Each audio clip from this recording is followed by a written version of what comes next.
வணக்கம். சுப்பிரமணியம் யோகாமணி சேனலுக்கு உங்களை அன்புடன் வரவேற்கிறேன். இன்றைக்கி சமையல் குறிப்பில் நம்ம பார்க்க போகிறது ரவா பாதாம் லாடு எப்படி செய்கிறதுன்னு பார்க்கலாம் வாங்க. அனைவருக்கும் அன்பு வணக்கம். திருமதி சுப்பிரமணியம். இன்றைக்கி ரொம்ப ஈஸியாக செய்யக்கூடிய ஒரு இனிப்பு ரவா பாதாம் லாடு. இதுக்கு எதுவும் பாகு பதம் எதுவும் தேவையில்லை, சிம்பிளாக செஞ்சிடலாம். அதுக்கு என்னென்ன எடுத்து வச்சுருக்கேன்னு சொல்கிறேன். 1 கப் ரவை, 1 கப் சீனி, அரை கப் துருவின பாதாம், நெய் தேவையான அளவு, முந்திரி பருப்பு, ஏலக்காய் தூள் ஒரு அரை ஸ்பூன், கிஸ்மிஸ் பழம் ஒரு டீஸ்பூன் அளவு, கொஞ்சம் பொடிச்ச பாதாம், இதெல்லாம் தான் வச்சுருக்கிறேன். அடுப்பில் ஒரு வாணலி வச்சு இந்த 1 கப் ரவையை ட்ரை ரோஸ்ட் பண்ணிடுறேன். கொஞ்சம் மீடியம் ஃப்ளேம் அல்லது லோ ஃப்ளேமில் வச்சு கூட பண்ணலாம். ஏன்னா ஒன்று போல் வறுக்கணும் இது, அதனால் மீடியம் ஃப்ளேம்லேயே வச்சு நம்ம வறுக்கலாம். ரவை நல்லா நிறம் மாறி செவந்துருச்சு, நல்ல வாசனை வந்துருச்சு. இப்படி வறுத்துட்ருக்கையில் நான் இப்படி கைனால் தொட்டேன்னா அந்த சூடு எனக்கு கை பொறுக்கலை. அந்த அளவுக்கு நல்லா சூடாகணும். லோ ஃப்ளேமில் வச்சு ரொம்ப நிதானமாக கைவிடாமல் கிளறியிருக்கேன். இப்போ இதை என்ன பண்ணணுன்னா உடனே வேறு தட்டில் மாற்றிடணும். இதிலே இருந்துச்சுன்னா அடியில் ரவை கருகிடும். அதனால் ஒரு பிளேட்டில் இதை மாற்றிடுறேன்.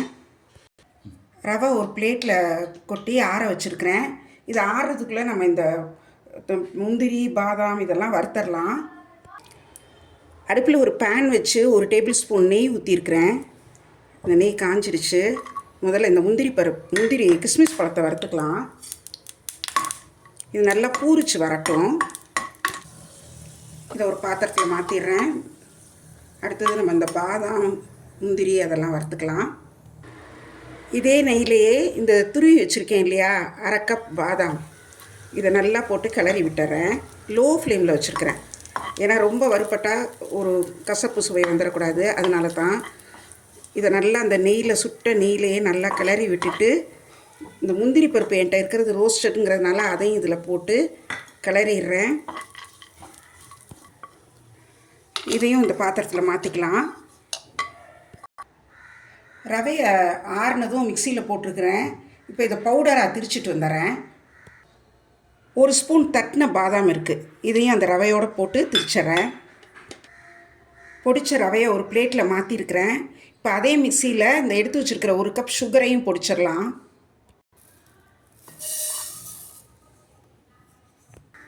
ரவையும் நல்லா நைஸான பவுடர் ஆகிடுச்சு. இப்போ என்ன பண்ண போகிறோன்னா சுகர் நல்லா பவுடர் ஆகிடுச்சு. இப்போ என்ன பண்ண போகிறோன்னா இந்த ரவையை பொடி பண்ணி வச்சுருக்கோம் இல்லையா, பவுட்ரு பண்ணி, இதை இந்த சீனி பொடிச்சதோடு சேர்த்து இன்னும் ஒரு தடவை ஒரு 2 சுற்றி எடுத்துகிட்டு வந்துடுறேன். அப்போ தான் நல்லா கலந்துரும் ரெண்டும். பொடிச்ச ரவையும் பொடிச்ச சீனியும் நல்லா கலந்தாச்சு. இப்போ ஏற்கனவே வறுத்து வச்சுருந்தோம் இல்லையா, பாதாம் கிஸ்மிஸ் பழம் முந்திரி பருப்பு, அதை ஒரு பாத்திரத்தில் போட்டிருந்தோம். அதே பாத்திரத்தில் இந்த பவுடரையும் போட்டுறேன். ஒரு அரை டீஸ்பூன் ஏலக்காய் பொடி, இப்போ எல்லாம் சேர்த்து நல்லா கலந்து விட்டுறேன். அடுப்பில் பேனில் நெய் ஊற்றி நல்லா இலக வச்சுருக்கிறேன். சூடாக இருக்குது. இந்த சூடு போதுமாங்கிறது எப்படி பார்க்கணுங்கிறது சொல்கிறேன்.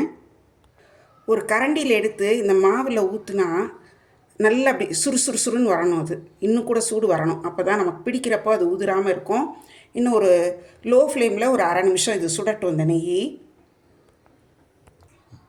இந்த நெய்யை ஒரு கரண்டியில் எடுத்து இதில் இந்த கலந்த மாவில் ஊற்றுறேன்.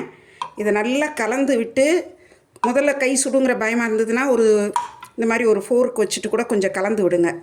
கலந்து விட்டுட்டு அப்படியே கொஞ்சம் அந்த வாமா இருக்கையிலே இறுக்கி பிடிச்சிடலாம். இதை இந்த மாவில் கலந்ததுக்கப்புறம் அந்த நெய் கை ரொம்ப சுடாது. அவ்வளோ சூடாக இருக்கிற நெய் இதில் கலந்துடுறோம் இல்லையா, அதனால் ரொம்ப சுடாது. இப்போ பாருங்கள், நான் பிடிக்க ஆரம்பிச்சிட்றேன். நமக்கு தேவையான ஷேப்பில் நம்ம இப்போ பாதாம் நல்லா துருவி போட்டிருக்கோம். ஸோ அதனால் இந்த ஒவ்வொரு உருண்டையிலையும் அந்த பாதாம் இருக்கும், பாதாம் முந்திரிலாம் இருக்கும். பாருங்கள், நல்லா பிடிக்க வந்துருச்சு பாருங்கள். இது மாதிரி நம்ம எல்லா மாவையும் சேர்த்து கலந்து பிடிச்சிடலாம்.